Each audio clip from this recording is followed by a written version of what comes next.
What's up, everybody? Peter Exodus O'Coffee here for another episode of Classic Songs, and today we're doing one of my all-time favorites, A Horse with No Name by America. Now, it's interesting.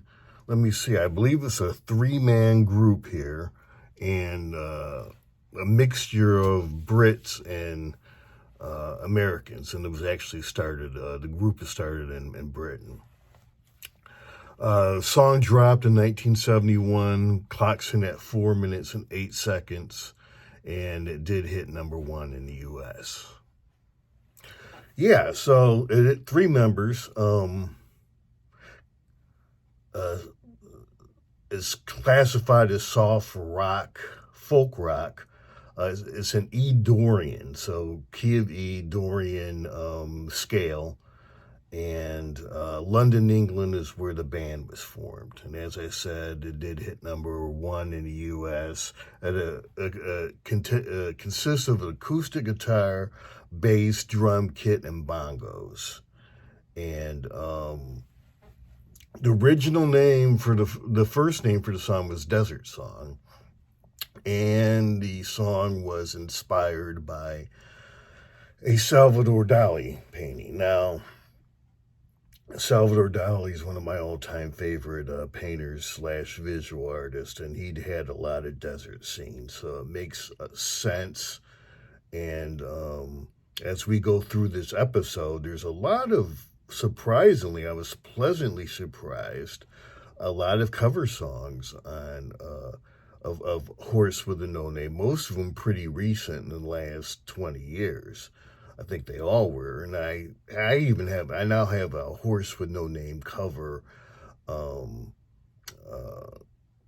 playlist, and I think I have 14 songs in them, and it's interesting because a couple of these songs get a little psychedelic, which, to me, surrealism and that Dali painted, and psychedelia are, psychedelia is surrealism put to sound, and psychedelia is, or surrealism is psychedelia in the visual form, if you ask me. But love both forms, and yeah, this is a classic. So Dewey Bunnell is the lyricist.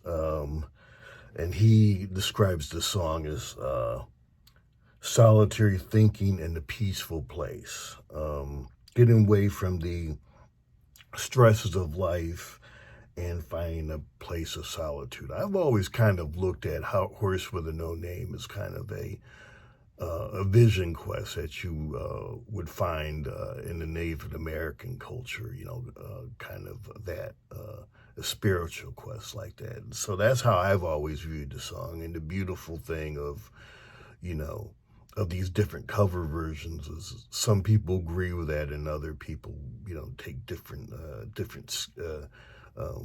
views of the song, and it's pretty interesting to hear all of them. The song was banned in some radio stations in the U.S. because horse is a slang for heroin, and some folks thought it was about drugs, but come on. But it is what it is. It was 1971 when the song dropped. It also kind of invokes, some of those late 60s, early 70s kind of Clint Eastwood movies, Horse with No Name. So he was, he was the pale rider, the silent stranger. So they played on that. I don't know if they consciously played on it, but if you ever watch, those classic Eastwood westerns, this song could kind of be a soundtrack for that. So, you got two interlocking rhythm acoustic guitar parts in the song. You have the bongos, they're subtle but effective, and then you have two short guitar solos, and chorus and singing, and it does have roots in doo-wop. So this song is well constructed, a lot of interesting things going on and woven into this song, and I think that's why it has lived such a long life and touched so many folks. I mean, again, bongos. This is, sort of like "Do It Again" with by Steely Dan, another episode I did, and kind of taking these different threads from different genres and weaving them into something special. Now, the first cover, Michelle Branch did it. Was the music was done by Patrick Carney, and it was for the 2017 BoJack Horseman show. I think it's a cartoon on Netflix, but it's a little psychedelic, and I really like this version. Mellow, but it does have a rock guitar. And then there's a 2023 remake by Dirtwire.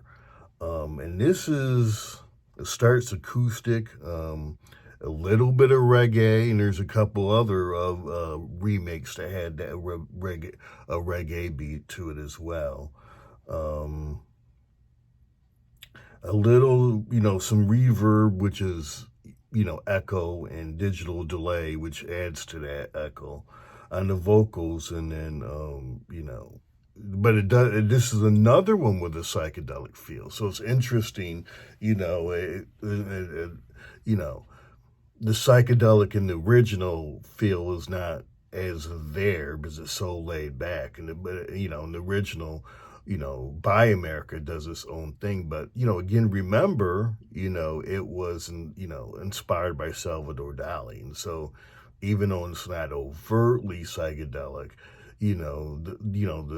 the laid back sound with the lyrics kind of lends to that, and artists have taken that flavor and run with it in some of these covers and remakes. Maxine and Paul Hardcastle did a remake that's pretty similar to the original one. If you remember Paul Hardcastle, he did an instrumental, a electronic kind of synth-based back in the 80s and in the mid-80s called Rainforest. That was a big hit for him, but I like his version as well. Group Head PE, so HED, and then in parentheses, capital letters with periods, PE. They have a reggae rock version that I like of Horse with a No Name. And then you have, let me read this. Heisenberg and the Albuquerque Kings. Then it's similar to the original. And then you have DAD, which is a hard country rock pop version of it, and I like that one as well. Then Curo Club did a reggae psychedelic version, and it's differently here. It's a duet between male and female, a male and a female singer. So again, psychedelia coming back in, but they throw a twist in that it's a duet, and it's a pretty cool version of it too. So Drew Monson, Monson, kind of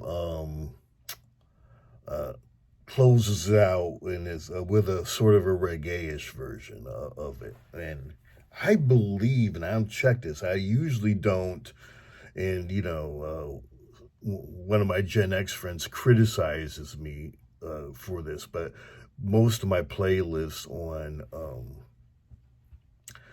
Spotify keep private, but I believe this playlist is public, so I'll check that, and if it's not public, I'll make it public. This is a pretty cool playlist, and this is a really good song, and it's just fascinating to see how different artists of different generations kind of reinterpret and reimagine Horse with No Name. But man, what a song.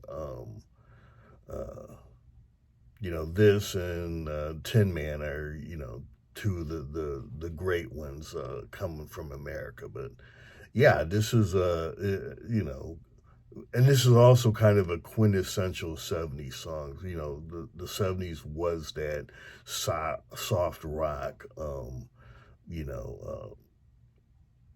James Taylor and stuff like that. So a lot of good soft rock, but this is the best. And this one though, this song, even though it's not hard rock, you'll hear this one on classic rock radio stations back in the day too. So, which speaks to the power of the song.